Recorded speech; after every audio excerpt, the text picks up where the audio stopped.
Ruth capítulo 1, né? Ruth capítulo 1, verso 15.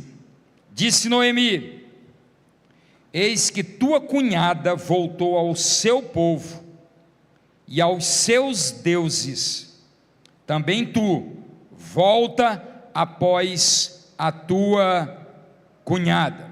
Verso 20.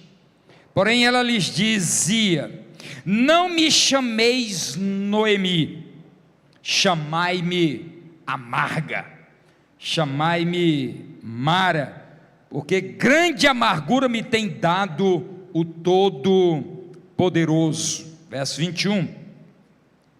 Ditosa eu parti, porém o Senhor me fez voltar pobre. Por que, pois, me chamaríeis Noemi, visto que o Senhor se manifestou contra mim e o Todo-Poderoso tem me afligido? Agora vai lá no capítulo 2, o verso de número 12, o texto diz, agora palavras de Boaz a Ruth: o Senhor retribua o teu feito, e seja cumprida a tua recompensa do Senhor, Deus de Israel, sob cujas asas vieste buscar refúgio. Eu quero tratar, amados irmãos, com vocês, à luz desta história tão conhecida, sobre o tema ações e reações diante do sofrimento. Como que as pessoas agem e reagem diante das mazelas, das agruras, dos sofrimentos da vida? Alguém já disse com muita propriedade, e eu já trouxe isso em uma outra ocasião, que o sofrimento é a baliza do ateísmo e a porta de saída do teísmo. De outra maneira, o sofrimento é onde os ateus costumam se segurar para asseverarem que Deus não existe. Segundo eles, se Deus é tão bom, por que Ele permitiria o sofrimento? E se Deus é tão todo-poderoso, por que Ele não acaba com o sofrimento? Então os ateus costumam dizer: como eu posso crer num Deus que permite sofrimento de inocentes? Como que eu posso crer num Deus que permite tanto mal neste mundo?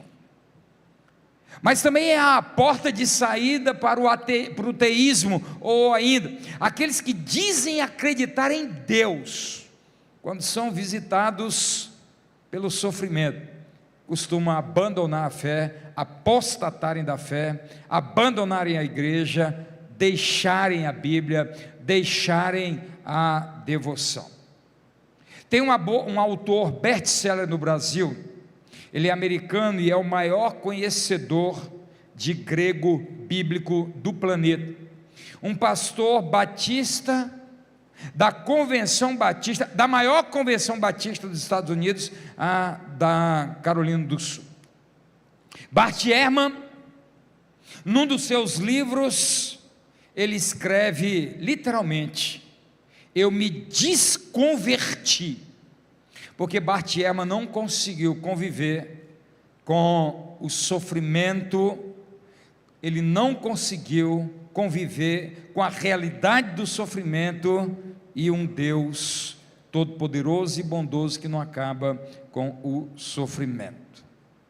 Neste texto, ou no contexto mais propriamente dito, nós vamos ver que 3 mulheres experimentaram as mesmas dores.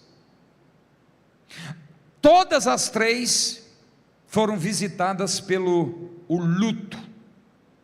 A morte bateu à porta das 3 de maneira inesperada. Abimeleque, não tão novo, foi morto, não sabemos a causa morte. E os seus 2 filhos, filhos de Noemi, Malom e Quilion, também foram mortos. As 3 mulheres ficaram viúvas, uma um pouco mais velha e as outras bem mais novas. As três foram visitadas também pelo fato de serem estrangeiras.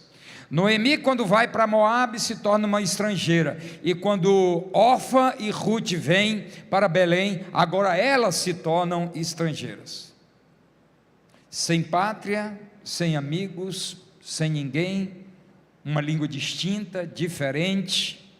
As três se tornaram viúvas, as três experimentaram o luto, a morte, se tornaram literalmente estrangeiras, e foram visitadas pela escassez. Quando Noemi sai de Belém, coincidentemente Belém significa casa do pão.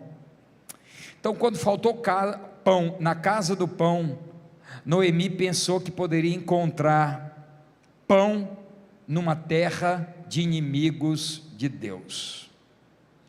Deixa eu abrir só um parênteses, não é objeto da minha fala, mas de maneira bem alegórica e metafórica, muitos, quando começam a perceber que na igreja as coisas não vão muito bem, ou está faltando pão na casa do pão, literalmente Belém, acham que poderão se saciar no mundo, em Moabe.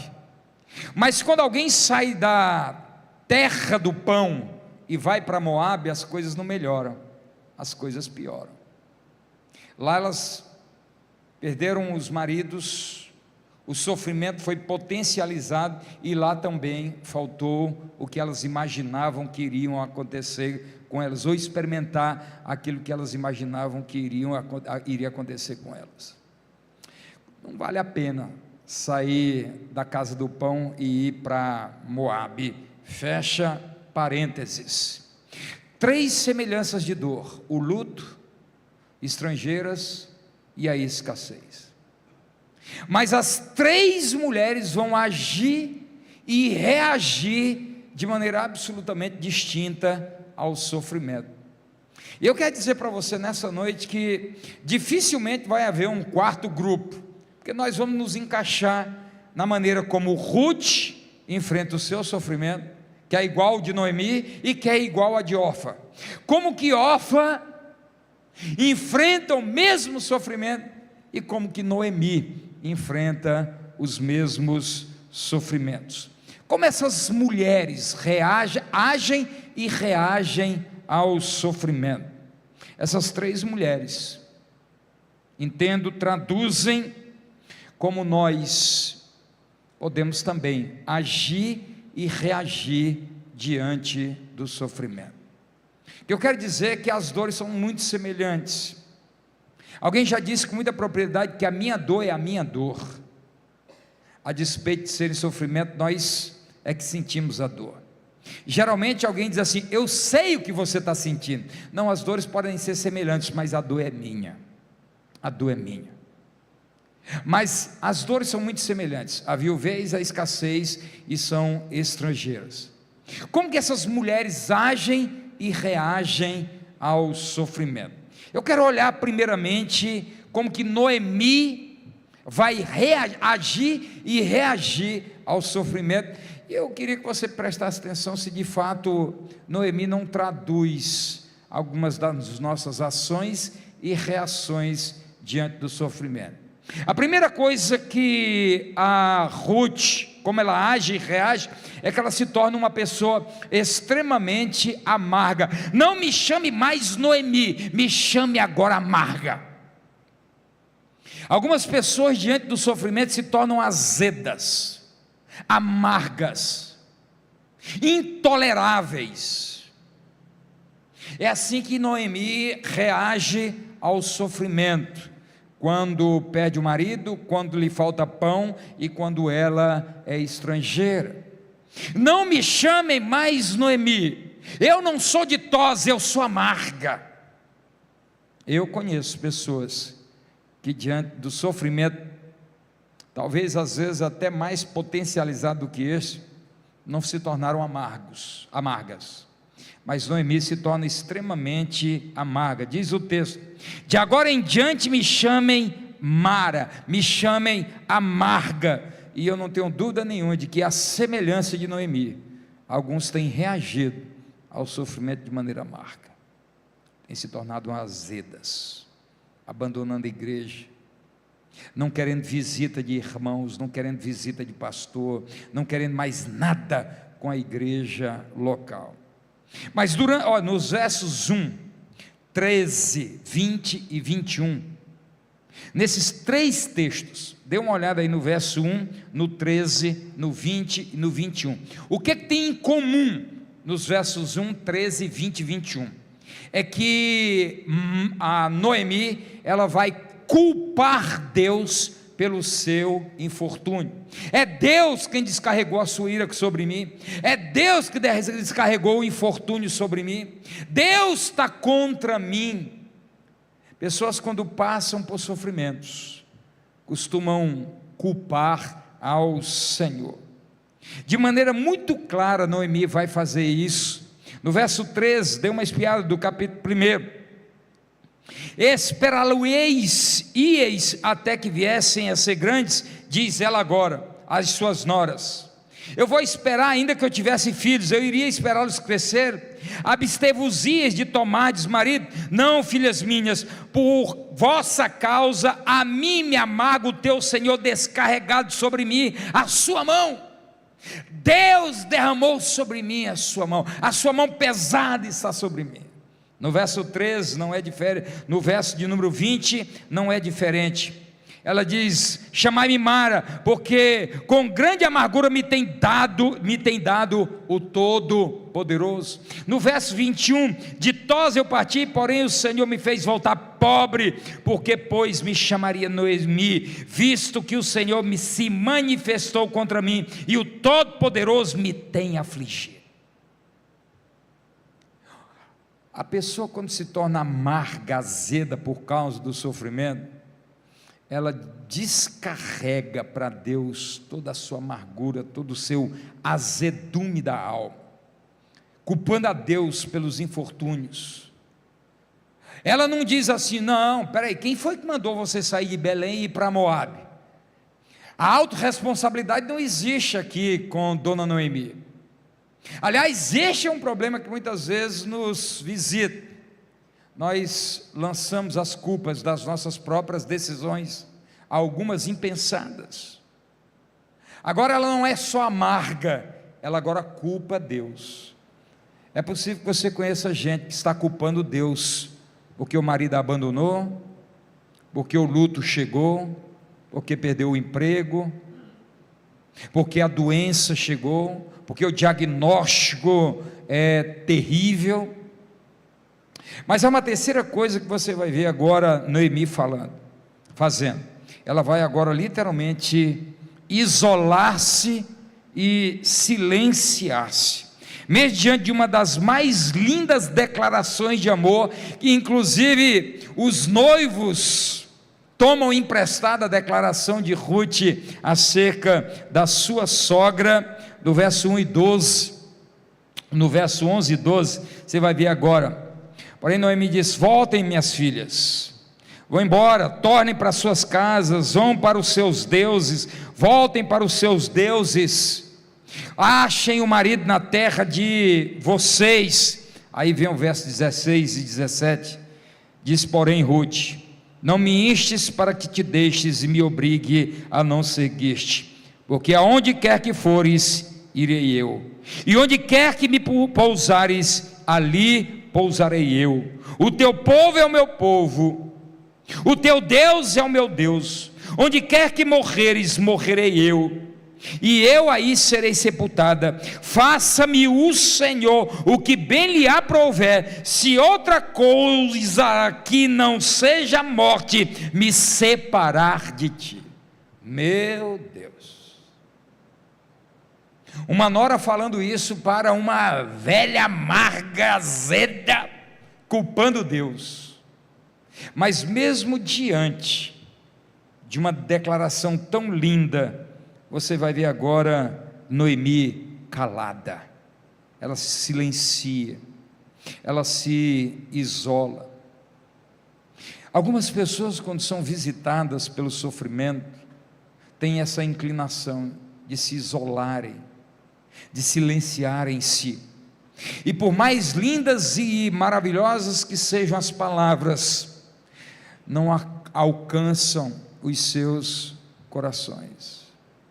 Eu conheço, e já posso lhe adiantar, com 1 ano e 10 meses, pessoas da terceira igreja, que diante do sofrimento, se isolam, silenciam-se, não querem nada com ninguém, nada, um silêncio sepulcral, por mais lindas e belas que sejam as mensagens, as palavras. Noemi passa a viver isolada e calada, não há uma palavra de gratidão, de retorno, diante de palavras tão lindas como a de Ruth a Noemi. Quarta coisa, como que Noemi age e reage ao sofrimento. Ela se torna extremamente pessimista. Olha o que diz o verso 6, do capítulo 1.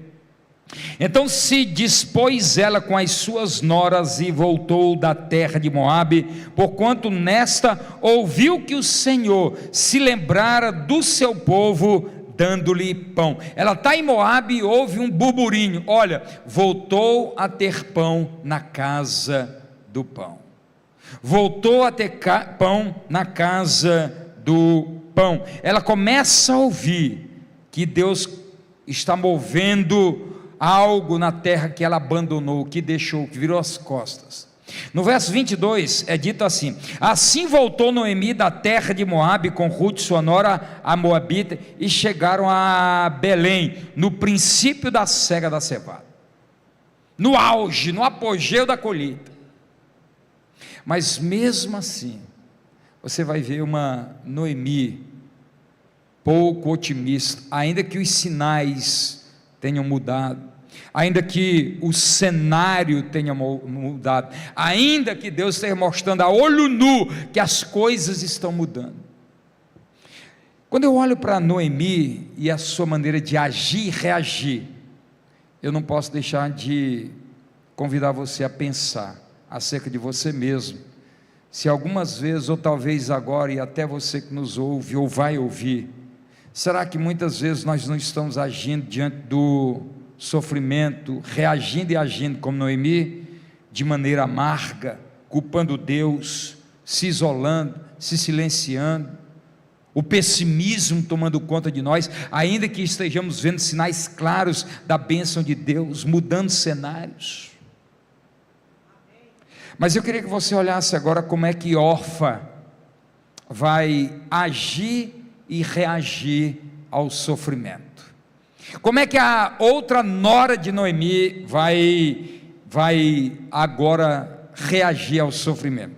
No primeiro momento você vai ver que ela sai de Moabe e acompanha Noemi do mesmo jeito que Ruth, com a mesma disposição.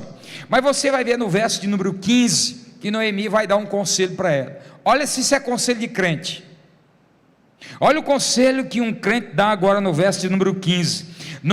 Disse Noemi: eis que a tua cunhada voltou ao seu povo e aos seus deuses, também tu volta após a tua cunhada. A Orfa, quando ouviu falar, quando a Noemi deu um conselho: minha filha, volte para a sua terra, volte para Moabe, volte para a terra dos inimigos de Deus, volte para os seus deuses, a Orfa aceitou o desafio, aceitou o conselho de Noemi. E aqui eu vejo, sabe, irmãos, alguns estão literalmente vendo sinais da graça de Deus. Voltou a ter pão na casa do pão, chegaram no princípio da cega, no princípio da colheita, estão vendo a graça de Deus a olho nu, mas a órfã prefere voltar de onde ela saiu.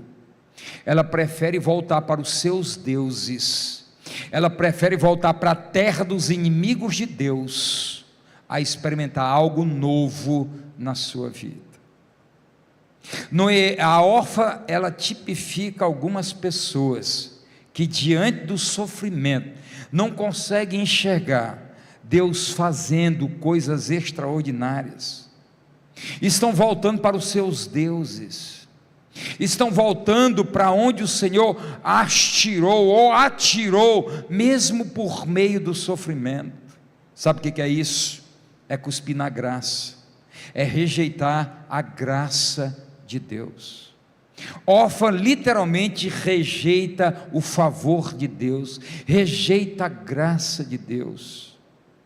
Alguns que vocês conhecem estão fazendo a mesma coisa, passaram por um momento difícil, passaram por um momento de tribulação, talvez até um momento de luto, mas estão vendo um sinal, a casa do pão voltou a ter pão, estão vendo Deus mudando a história, está vendo Deus transformando o cenário, mas já estão dispostas a voltar para a vida anterior, estão dispostas a voltar para os seus deuses, estão dispostas a voltar para Moabe, que sempre foram inimigos do povo de Deus. Alguns, diante do sofrimento, voltam para o passado, voltam para onde a graça de Deus os moveu, são atraídos de volta para um passado onde nunca deu certo as coisas. Onde nunca deu certo as coisas, algumas pessoas diante do sofrimento preferem voltar ao passado a experimentar algo novo. Lembra lá do povo de Deus?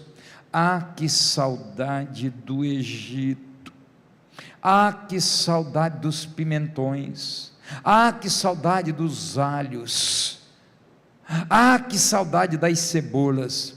Eles só não disseram: ai, que saudade das chibatadas, ai, que saudade quando nós éramos tratados como cachorros, ai, que saudade quando nós éramos tratados como lixo humano. Mas o sofrimento tem essa capacidade de ofuscar coisas terríveis que nós vivemos no passado e potencializar algumas cebolhas e alguns pimentões como se fossem os melhores banquetes da vida. Orfa é esse tipo de gente. Como é que ela reage ao sofrimento? Volta para uma terra que nunca lhe ofereceu senão escassez, luto, dor, tristeza. Volte para os seus deuses. E ela voltou. Como é que Orfa ainda vai reagir? No verso 9 e 10, dê uma olhada no verso 9 e 10, o texto diz assim: o Senhor vos dê que sejais felizes. Noemi falando, cada uma em casa de seu marido, e beijou-as. Elas, porém, choraram em alta voz. Quem que chorou? Ruth e Orfa. E lhe disseram, as duas. Orfa está dizendo: não vou voltar não. Mas ela: não, iremos contigo ao teu povo. Note uma coisa agora de Orfa, se Orfa não traduz. Muitos crentes que começam com aquela empolgação, seguindo Noemi: não, nós estamos contigo, pastorzão, conta comigo, pastorzão, estamos juntos, nós vamos, juram amor, ela jura amor, não, nós não vamos voltar, nós vamos continuar contigo, nós te amamos. Mas sabe o que eu enxergo aqui, amados irmãos? É uma outra atitude de órfã diante do sofrimento, de como age e reage. Algumas pessoas abandonam a quem um dia juraram amar.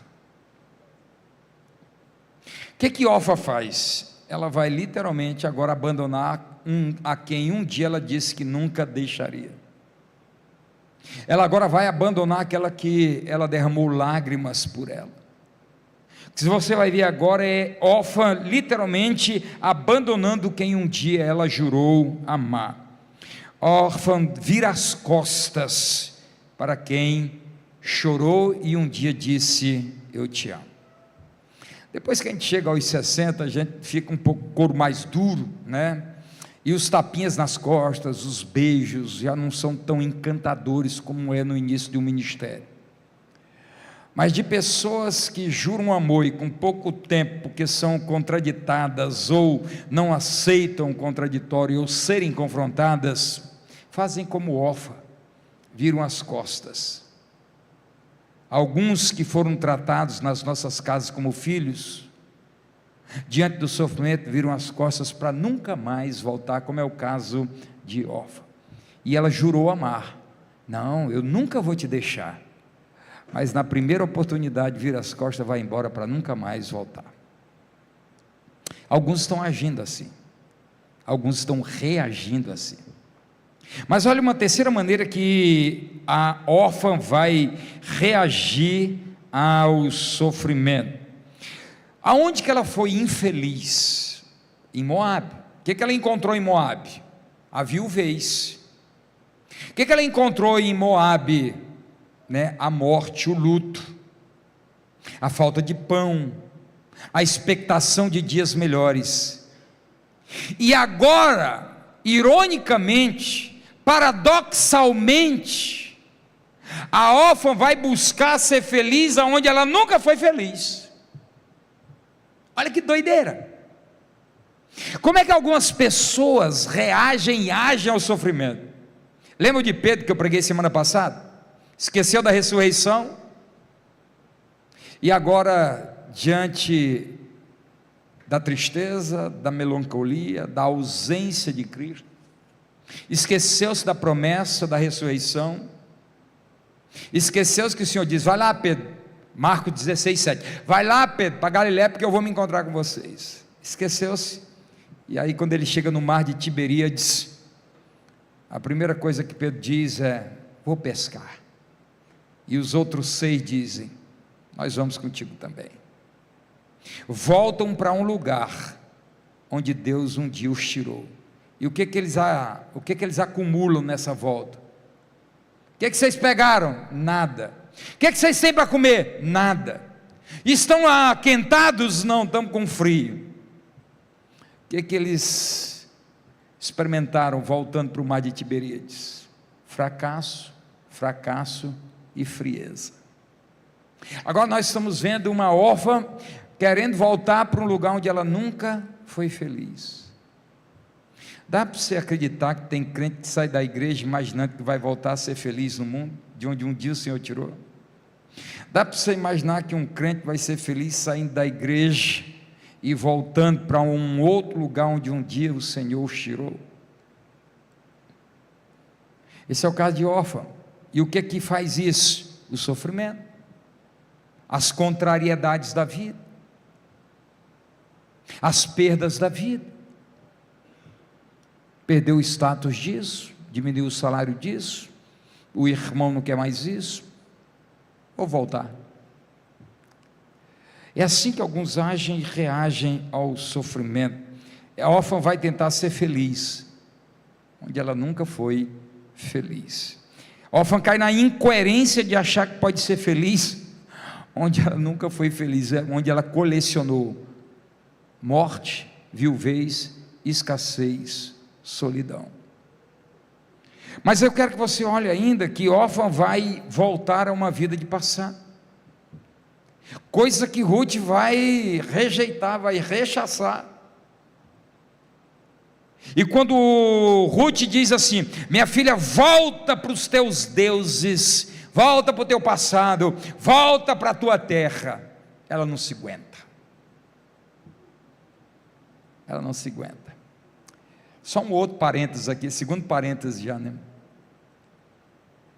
Muita gente é como Noemi, está infeliz no lugar e envenena outros, não tem coragem de sair, mas envenena outros para sair. Volta, minha filha, fica nesse, ela fica, mas não, filha, você pode ir embora.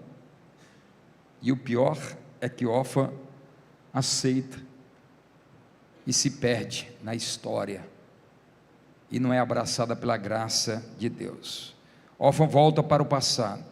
Quem não consegue superar a dor, o sofrimento, mergulha num passado e na melancolia. Mas agora tem uma outra mulher aqui que reage diferente e age diferente. A Noemi, da forma como eu falei.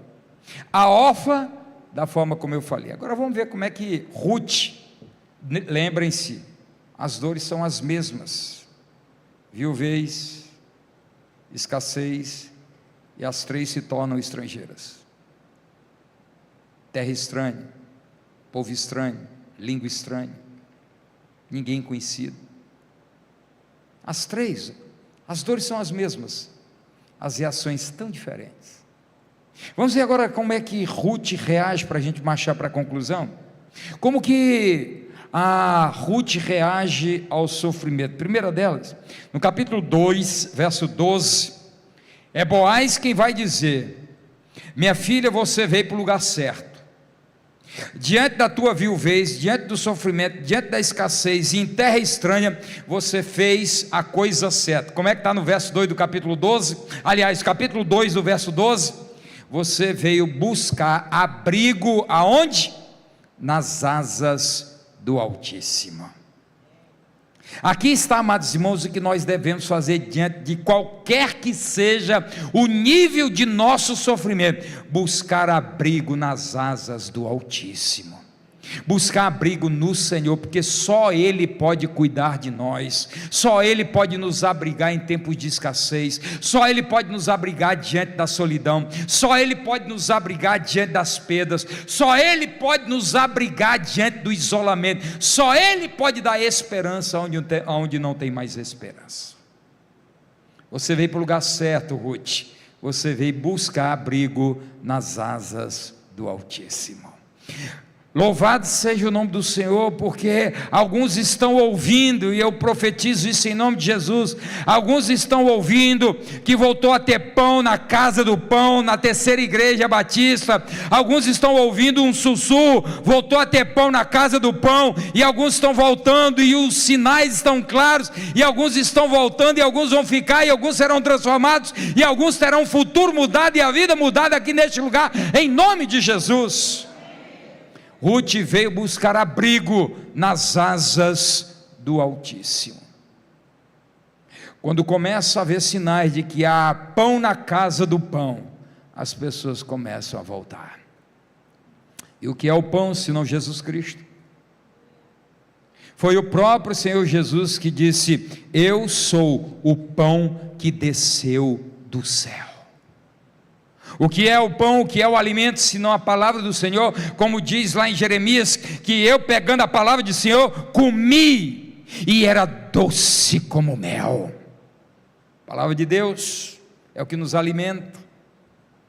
Não são pirotecnias num teatro religioso que alimenta e que faz pessoas voltarem e pessoas se consolidarem numa igreja. O que faz pessoas voltarem e se consolidarem e as pessoas dizerem a plenos pulmões: esta veio buscar abrigo nas asas do Altíssimo, é quando volta a ter pão na casa do pão, quando a palavra de Deus é pregada, onde há em compromisso com a palavra de Deus, onde há compromisso em crescer na graça e no conhecimento do Senhor. É assim que Ruth reage ao sofrimento, buscando abrigo nas asas do Altíssimo.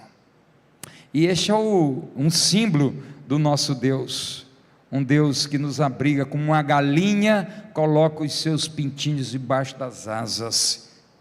Ninguém pode tocar naqueles que estão debaixo das asas do Altíssimo. É assim que Ruth reage. Mas veja ainda que Ruth vai reagir ao sofrimento não só buscando abrigo nas asas do Altíssimo, mas agora Ruth, ela não teve medo de recomeçar a própria vida, ainda que em terras distantes, desconhecidas e de pessoas desconhecidas. Sabe por que alguns continuam mergulhados na melancolia e não conseguem experimentar algo novo? Primeiro, que não saíram do passado, continuam mergulhados e sepultados no passado. Segundo, que não têm coragem de se levantarem, encararem o novo e encararem terras estranhas, situações distintas. A Ruth não fica presa a um passado, ela busca abrigo nas asas do Altíssimo, ela se levanta, diz o texto sagrado, ela vai recomeçar a sua vida. E eu quero, em nome de Jesus Cristo, nesta noite, na autoridade do sangue de Jesus, como ministro de Deus neste lugar, em nome de Jesus, não tenha medo de recomeçar. Se você está debaixo das asas do Altíssimo, Deus vai colocar gente na sua caminhada para te abençoar. Portas se abrirão, o ventre vai se abrir, o pão vai chegar, uma nova história vai ser construída. Não tenha medo de recomeçar. Pastor, não conheço ninguém, mas Deus te conhece. Pastor, não sei por onde começar, mas comece. Deus sabe para onde está te mandando. Deus vai colocar o Boaz certo na tua caminhada. Deus vai colocar as pessoas certas na tua caminhada. Capítulo lá no Salmo 118, verso 7 vai dizer: o Senhor está comigo entre aqueles que me ajudam. Deus vai botar gente na tua caminhada para te abençoar, para abrir portas, como foi o caso de Ruth. Não tenha medo de recomeçar. Amém, irmãos? Pastor, está difícil, eu estou sofrendo, mas eu vou recomeçar em nome de Jesus. Eu quebrei, mas vou recomeçar em nome de Jesus. Eu fiquei viúva, mas vou recomeçar em nome de Jesus. Eu estou sozinha, mas vou recomeçar em nome de Jesus, porque eu estou debaixo das asas do Altíssimo. Não tenha medo de recomeçar. Ruth não teve medo de recomeçar. Orfã não desejou o pão que voltou a ser distribuído em Belém. Noemi, mesmo voltando para onde já havia, continua a marca. Você vai ver uma Ruth, em momento algum, reclamando da vida. Nada. Ela busca o abrigo nas asas do Altíssimo e não tem medo de recomeçar. Essa mulher é guerreira.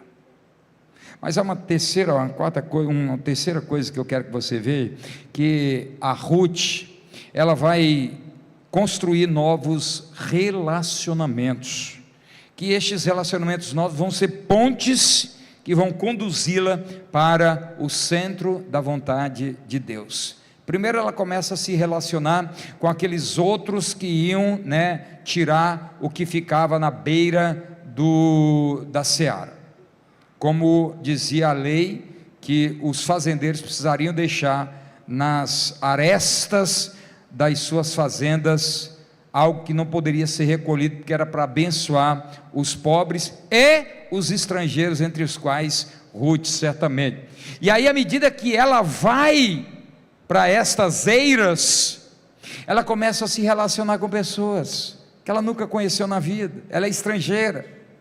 E é nesse processo de relacionamentos novos que Deus começa a abençoá-la, e agora ela está no meio dos trabalhadores de Boaz. E aí Boaz olhou, olha aquela mulher e disse: rapaz, ela é bonitinha, mas não é isso que move o Boaz. O que move o Boaz é o caráter de Ruth. E agora novos relacionamentos que se estende também para Boaz. Sabe, amados irmãos, alguns querem recomeçar, mas não querem se colocar à disposição para novos relacionamentos, continuam fechados a relacionamentos, com dificuldade de relacionamentos. E agora é a partir desses novos relacionamentos que portas vão se abrir para Ruth. Ruth começa novos relacionamentos, e a partir desses relacionamentos outras portas vão se abrir, inclusive uma porta de casamento. Deus, quando quer nos abençoar, coloca pessoas na nossa caminhada. Diga amém. Escute o que eu vou dizer. Quando Deus quer nos abençoar, Ele coloca pessoas na nossa caminhada. Pessoas que às vezes você nem sabe que existe, como é o meu caso aqui. Cheguei num lugar que não conhecia uma alma, quase que como uma Ruth, uma estrangeira, e Deus começa a me colocar mães do coração, pais do coração, cuidadores, abençoadores, gente que levava marmita para mim, gente que hoje me abençoa com sapatos bonitos como esse que eu tenho, gente que me abençoa com camisas bonitas como esta que eu tenho, gente que cuida de mim. Por quê? Porque o Deus que me trouxe para cá é o Deus de Ruth, aquele em quem vim buscar abrigo nas suas asas, e Ele continua fazendo isso. Não tenha medo de se abrir a novos relacionamentos. Uma das maiores dificuldades que minha filha enfrentou e ainda enfrenta é a dificuldade de construir novos relacionamentos. Está neste exato momento sendo trabalhado num curso que está há 12 horas trabalhando isso, só que ela só tem 20 anos, eu tenho 3 vezes a idade dela. É mais fácil para nós, é mais fácil para a mãe, que foi a primeira a ter convicção de que Deus estava nos movendo para um outro lugar. Mas quando nós construímos novos relacionamentos, portas se abrem. Quarto, quando você vê agora uma Ruth vislumbrando um futuro, enquanto o órfão volta para o passado, Ruth se vislumbra com um novo porvir, uma nova história. Noemi prende-se ao passado, Orfa volta ao passado, mas Ruth enxerga um futuro. Você sabe quem é que está lá na genealogia de Jesus? Quem está na genealogia de Jesus não é Noemi.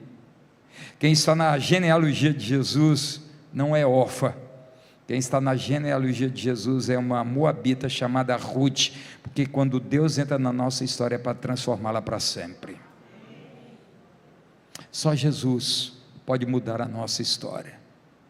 Ei, é possível que alguns estejam como Orfa, voltando para o passado. Literalmente ela volta, geograficamente ela volta para o passado. Ruth não volta geograficamente, mas continua presa ao passado. Está na casa do pão, mas vivendo ainda como uma esmoléu. Está na terra do pão, mas vivendo uma escassez de intimidade com o Senhor, o pão que desceu do céu. Alguns, como órfão, voltam lá literalmente para o passado. Ruth não volta geograficamente, mas as suas emoções, os seus sentimentos estão todos presos ao passado. Note se não é o caso de alguns aqui, que ainda que geograficamente não tenham voltado ao passado, estão com as suas emoções enclausuradas, enjauladas num passado, e não conseguem sair de lá, e são amargas, não vislumbram um futuro, estão culpando Deus pelos infortúnios, pelas coisas que aconteceram. Eu quero, amados irmãos, concluir para a gente orar.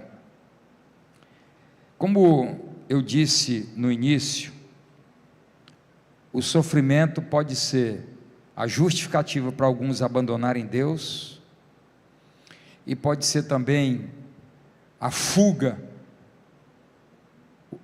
a desculpa para alguns deixarem Belém, a casa do pão, a igreja, de servirem ao Senhor. Mas o que você vai ver agora, amados irmãos, é que nós podemos agir e reagir de maneira positiva ao sofrimento. Deus não desperdiça sofrimento. No Salmo 56, verso 8, a Bíblia diz que Deus recolhe as nossas lágrimas. Olha que doideira, que Deus recolhe as nossas lágrimas e guarda-as num odre, e o Senhor conta os nossos passos enquanto estamos passando por sofrimento e tribulações. Quantos passos você já deu hoje? Você não tem a menor ideia.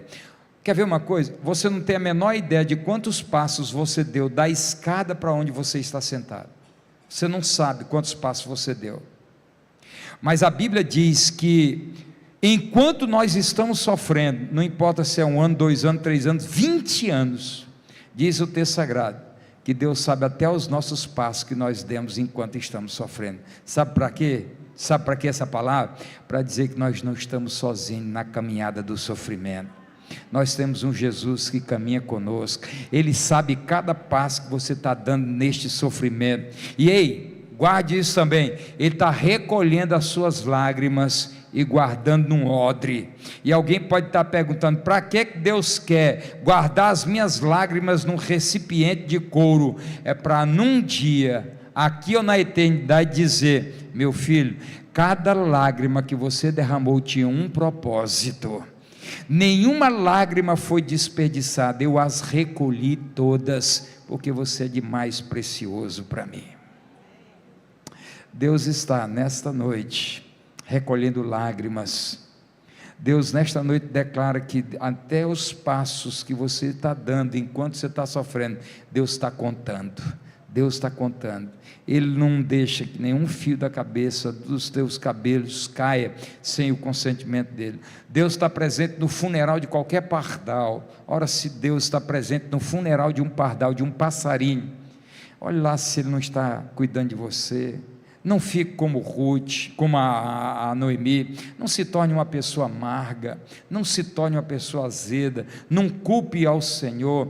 Deus está trabalhando nesse sofrimento para lhe fazer mais parecido com Jesus, para levá-lo a ser mais dependente do Senhor, para acabar com a tua arrogância, com a tua presunção, com a tua autossuficiência. Em nome de Jesus, saiba que até no nosso sofrimento Deus está trabalhando para o nosso bem. Deus está trabalhando, porque nós somos filhos, nós não somos bastardos. Deus está trabalhando. Ei, Ele está recolhendo suas lágrimas, Ele está contando seus passos. Deus tem algo extraordinário para revelar a você no meio do sofrimento. Nem nos melhores sonhos da vida de Ruth, ela imaginou que a sua vida se tornaria o que se tornou por meio do sofrimento. Quando ela atravessou a porta do sofrimento, Deus disse: você não tem ideia do que eu estou preparando para você. Você vai receber um Boaz, você vai ser enxertada ao povo de Deus, e do teu ventre vai nascer um dos que são descendentes do Messias, o Filho de Deus. Nunca, nos melhores sonhos, Ruth jamais poderia imaginar que através do sofrimento a sua vida seria tão linda, que a sua história seria tão modificada e para melhor. Concluo com algumas considerações para a gente orar. Primeiro, com amargura, desilusão ou esperança, você está enfrentando o sofrimento. A amargura de Noemi, a desilusão de Orfa ou a esperança de Ruth? Como é que você vai sair nesta noite? Amarga, amargo, desiludida? Ou na certeza que até neste sofrimento Deus está trabalhando para você se tornar a melhor versão de você mesmo, e está mais parecido com Jesus Cristo, que este é o projeto número 1 de Deus, nos tornar mais parecidos com Jesus Cristo. 2, órfão ao virar as costas para Deus, cai no anonimato. Nunca mais se ouviu falar de Orfa. Alguns anos eu li um livro chamado Encontre Seu Caminho, de Tommy Tenney, o mesmo autor de Caçadores de Deus.